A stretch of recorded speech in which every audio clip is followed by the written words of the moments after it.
April 2022, the sea reclaimed a ship that once embodied the pride of a nation.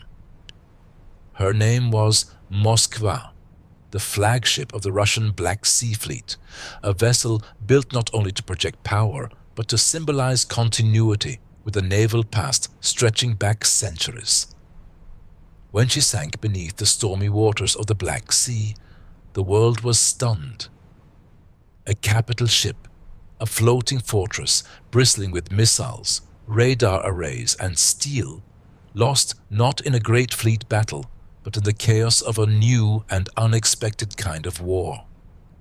Her destruction was more than a military loss. It was the end of an era. For decades, Moskva had represented Soviet engineering and Russian ambition, a Cold War giant that survived the collapse of an empire, serving across decades and generations. Now she lies beneath the waves, her metal hull corroding in silence, her history sealed by water. Yet the story of Moskva is not simply one of war and fire. It is the story of how a ship becomes a symbol of power, of memory, and of fate. To understand her end, we must return to her beginning, to an age when the Soviet Union sought to command the oceans, and where Moskva, under a different name, was born in steel and smoke. The story of Moskva begins in the early 1970s, during a time when the Soviet Navy was at the height of its transformation. For centuries, Russia had dreamed of ruling the seas. From Peter the Great's shipyards at St. Petersburg to the icy bastions of the Northern Fleet. Yet for most of its history, it remained a continental power, strong on land but weak at sea. The Cold War changed that. Under Admiral Sergei Gorshkov, the Soviet Navy was reborn. No longer content to defend its shores, it sought global reach to challenge NATO fleets on the high seas. Gorshkov envisioned a navy that could operate anywhere, supported by a new class of ships, missile cruisers, capable of striking aircraft carriers and controlling vast stretches of ocean through sheer firepower. In this vision, one class would stand as the centerpiece, the Project 1164 Atlant, known in NATO as the Slava class. These ships would be smaller and cheaper than the massive nuclear-powered Kirov battlecruisers, yet still powerful enough to dominate a regional theater. They would combine speed, range, and overwhelming missile strength, the perfect instruments of Soviet deterrence. In 1976, construction began on the first ship of this class at the 61 Kommunara shipyard in Nikolaev, then part of the Ukrainian Soviet Socialist Republic. That ship would become Slava, later renamed Moskva. The era that produced her was one of tension and technological ambition, when radar domes, sonar arrays, and missile tubes became symbols of ideological might. And like the empire that built her, Slava would one day face both glory and collapse. The construction of Slava, later Moskva, began in 1976. Her keel was laid at the storied Nikolaev shipyard on the shores of the southern Bugh River, where generations of craftsmen had built warships for the Russian Empire and the Soviet Union. Her design reflected the strategic doctrine of the time. The Soviet Navy, lacking a large fleet of aircraft carriers, relied heavily on missile ships to counter NATO's carrier battle groups. Thus, Slava was built not as a floating airfield, but as a missile fortress designed to destroy enemy carriers long before their aircraft could approach. At 186 meters long and displacing nearly 12,500 tons, she was a formidable sight. Her most distinctive feature was her array of 16 massive launchers for the P-500 Basalt SSN-12 Sandbox anti-ship missiles, mounted in pairs along either side of her superstructure. These were enormous weapons. each over 11 meters long, capable of carrying either a conventional or a nuclear warhead and flying at supersonic speed toward their targets. In addition, she carried the S-300F Fort long-range surface-to-air missile system, the naval equivalent of the S-300 used on land, giving her a protective shield against aircraft and missiles. Close-in defense was provided by AK-630 rotary cannons and medium-range OSA-M systems. Her propulsion system was conventional, powered by gas turbines, allowing a maximum speed of 32 knots and a range of nearly 8,000 nautical miles. Inside, she housed a crew of about 500 officers and sailors, living within a labyrinth of compartments, control rooms, and missile silos. In 1979, she was launched, her hull sliding into the water under the watchful eyes of naval engineers and officials. 2 years later, she was commissioned into the Soviet Navy as the Slava, Glory. She joined the Black Sea Fleet, based in Sevastopol, where she would serve for the next 4 decades. When she first took to sea, her name carried the optimism of a superpower at its zenith. But history would not remain still for long. Throughout the 1980s, Slava served as a key component of Soviet naval power in the Mediterranean and Black Seas. She was both a deterrent and a statement, a visible embodiment of Soviet might during a time when the balance of the world teetered between superpowers. She participated in large-scale naval exercises and patrols that showcased the reach of the Soviet Navy. Her missile arrays gleamed under the southern sun as she sailed alongside destroyers, submarines, and supply ships. Her presence was a message. The Black Sea Fleet could project power far beyond its home waters. In 1983, Slava represented the Soviet Union during international naval events, including visits to Greece and Syria, acts of diplomacy wrapped in steel. Western observers noted her sleek design, her distinctive missile launchers like wings folded along her sides, and the efficiency of her crew. Yet by the late 1980s, the empire that had created her began to crumble. As the Soviet Union entered its final decade, the fleet faced fuel shortages, reduced deployments, and growing uncertainty. When the USSR dissolved in 1991, Slava lay at anchor in Sevastopol, a relic of the old world, belonging to a new one that had yet to find its place. In 1995, the cruiser Slava was renamed Moskva in honor of the Russian capital. The name change was symbolic, part of Russia's attempt to rebuild its identity and reassert its power after the chaos of the early 1990s. Under the flag of the newly formed Russian Federation, Moskva became the flagship of the Black Sea Fleet. Her mission shifted from global confrontation to regional presence, to maintain control of the Black Sea and assert Russia's influence in the Mediterranean. Though aging, Moskva remained formidable. Her missile systems were upgraded, her radar and electronics modernized, and her hull refitted at Sevastopol and Nikolaev. In 2000, she re-entered service as a symbol of rebirth, not of the Soviet Union, but of Russia's ambition to once again be seen as a maritime power. Over the next 2 decades, she would participate in military operations, diplomatic missions, and exercises from the Atlantic to the Middle East. Her role was no longer ideological, but geopolitical. She was the shadow of the old empire, sailing in a new and uncertain age. During the 2000s and 2010s, Moskva became a familiar sight in international waters. She represented Russia at NATO exercises before relations soured, then later participated in conflicts that reshaped global politics. In 2008, during the war between Russia and Georgia, Moskva provided support for Black Sea operations near the coast of Abkhazia. Her radar systems monitored airspace, and her presence deterred escalation. In 2014, she played a crucial role during the annexation of Crimea, serving as a command ship for the Black Sea Fleet.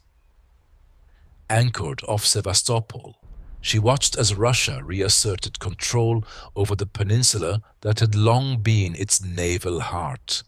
2 years later, in 2015, Moskva was deployed to the eastern Mediterranean, where she covered Russian air operations in Syria.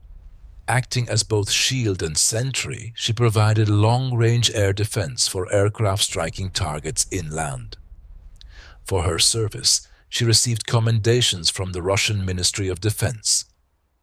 By the late 2010s, Moskva was aging, her systems increasingly outdated in the age of modern precision warfare.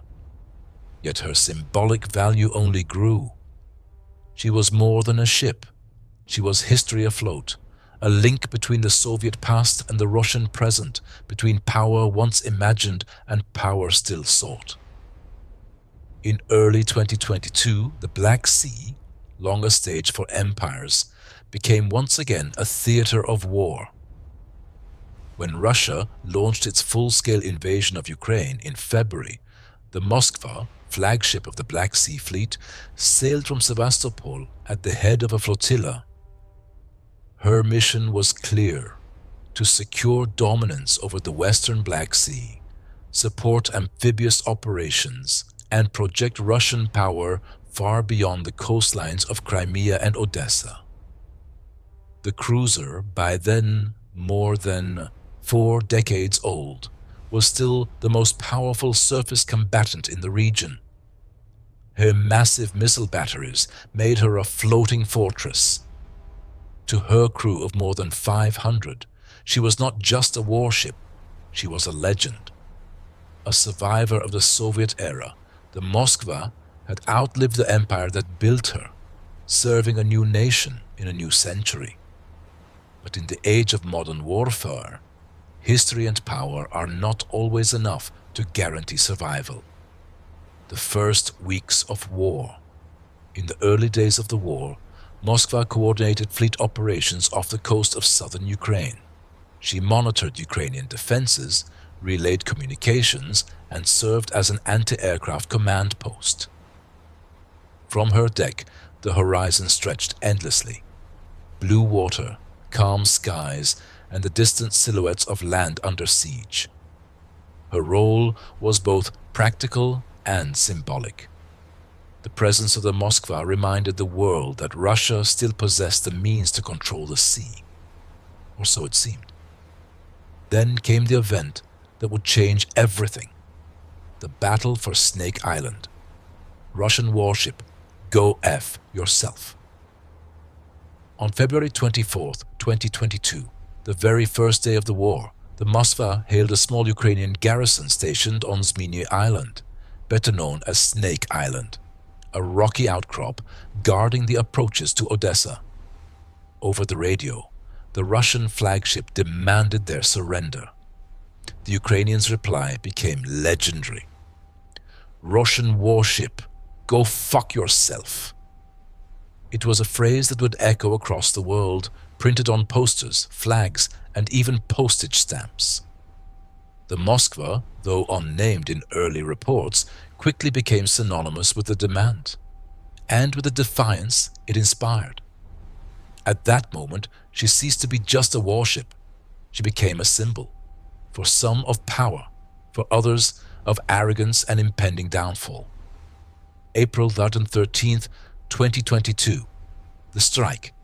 By April, Moskva was operating south of Odessa, reportedly 100 kilometers offshore. The weather was unsettled, the sea restless.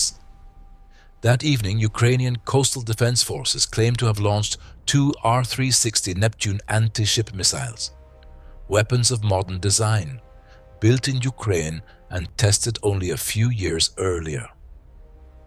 According to reports, the missile struck Moskva on her port side near the midsection where her massive missile tubes lined the hull.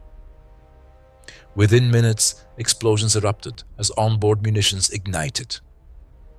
The crew fought desperately to contain the fires. Thick smoke rose from the ship, visible for miles. Communications were lost and other Russian vessels moved to assist. Some accounts suggest that damage control systems failed, others that secondary explosions made rescue impossible. By nightfall, the once proud flagship was mortally wounded. She drifted in heavy seas, listing to port. In the early hours of April 14, 2022, the Moskva capsized and sank beneath the waves. She went down roughly 50 nautical miles south of Sevastopol, taking with her an unknown number of crew. Estimates vary, but many are believed to have perished. The exact details remain disputed, shrouded in official silence and rumor. The sea, as always, gave up only fragments, lifeboats, debris, and silence. The reactions around the world. The loss of Moskva sent shockwaves across the globe. For Ukraine, it was a moment of triumph, a David versus Goliath victory that seemed almost mythical. A small nation's missile had felled one of the most powerful ships in the Russian Navy. For Russia, it was a tragedy and an embarrassment. The first sinking of a major capital ship in combat since the Second World War. Naval analysts compared it to the loss of the British Sheffield during the Falklands War, or even the Japanese Yamato, not in scale, but in symbolism. In an age of drones and satellites, a massive surface warship had fallen to small, agile missiles launched from shore. The Black Sea, once dominated by the shadow of the Moskva, now belonged to no one. The incident reshaped naval strategy overnight. Modern warfare had once again proven that size and heritage cannot always withstand speed and precision. Aftermath and secrecy. In the days following the sinking, the Russian Ministry of Defense released only limited statements. Officials claimed that the ship had been damaged by an onboard fire and later lost in rough seas while being towed. Independent sources, satellite images, and Western intelligence soon confirmed the strike. Survivors were reportedly taken to Sevastopol, though the exact number remains uncertain. Some were later honored, others quietly disappeared from records. Families of missing sailors searched for answers that never came. The wreck of Moskva now lies at a depth of nearly 1,000 meters, broken, silent, and guarded by the currents of the Black Sea. Her missiles rest unused, her steel corroding in darkness. The flagship that once ruled the horizon became a ghost of the modern age. The loss of Moskva was not merely a military incident. It became a symbol of the shifting tides of war and history. For Russia, it marked the fragility of prestige. For Ukraine, it became a story of defiance. And for the world, it was a reminder that no ship, however mighty, is beyond the reach of fate. Across history, the sea has claimed countless flagships, from the Bismarck and Hood to the Yamato and Arizona. Each carried not just guns and sailors, but pride and purpose. Each fell, leaving behind legends. Moskva now joins that lineage, a modern warship lost not to storm or accident, but to the evolution of warfare itself. Her fall marked the twilight of the missile cruiser as a dominant form of power projection. In her sinking, the age of agile, networked precision warfare truly began. The Black Sea has always been a graveyard of empires, from Byzantium to the Ottomans, from the Tsars to the Soviets. The Moskva, resting now beneath its waves, is the latest monument in that long procession. O'Day, divers and researchers occasionally descend toward the wreck site, though it remains off limits to most. They speak of twisted metal, of collapsed missile tubes, of a great hull resting upright in the silt. Fish drift through the corridors where officers once walked. Light filters down in pale columns illuminating the letters of her name, faint now, barely visible through algae and corrosion. No anthem plays there, no flag flies, only the deep, eternal silence of the sea. For historians, Moskva is already a case study in modern naval vulnerability. A reminder that even in the 21st century, the ocean remains unpredictable and human pride fragile. For sailors, she is something else, a cautionary tale whispered in mess halls and training decks. They know what it means when a flagship falls. It is not only a ship that sinks, but a symbol, a story, a piece of identity. In Sevastopol, the port she once called home, memorials have been erected. Her crew's names, or at least those made public, are inscribed on plaques. Some families still wait for answers. Others have turned their grief into legend, saying that Moskva still patrols the depths, her lights flickering faintly in the darkness. A modern ghost ship, forever sailing her last course. The sea forgets nothing. It swallows ships and men, but their stories remain, echoing in the minds of those who come after.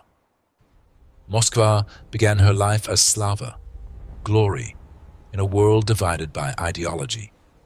She ended it as Moskva, Moscow, in a world divided by conflict once more. Between those two moments lies half a century of history, the rise and fall of empires, the evolution of technology, and the unchanging nature of human ambition. She was a product of her time, a Cold War titan born in an age of giants, surviving into an era that no longer had room for them. Her sinking was not just the loss of a ship, but the closing of a chapter in maritime history. The Black Sea is calm again now, at least on the surface, but far below the Moskva rests, not as a relic of victory or defeat, but as a reminder that even the greatest vessels, like the empires that build them, cannot outlast the tide. The sea takes what it is owed, quietly, inevitably, eternally.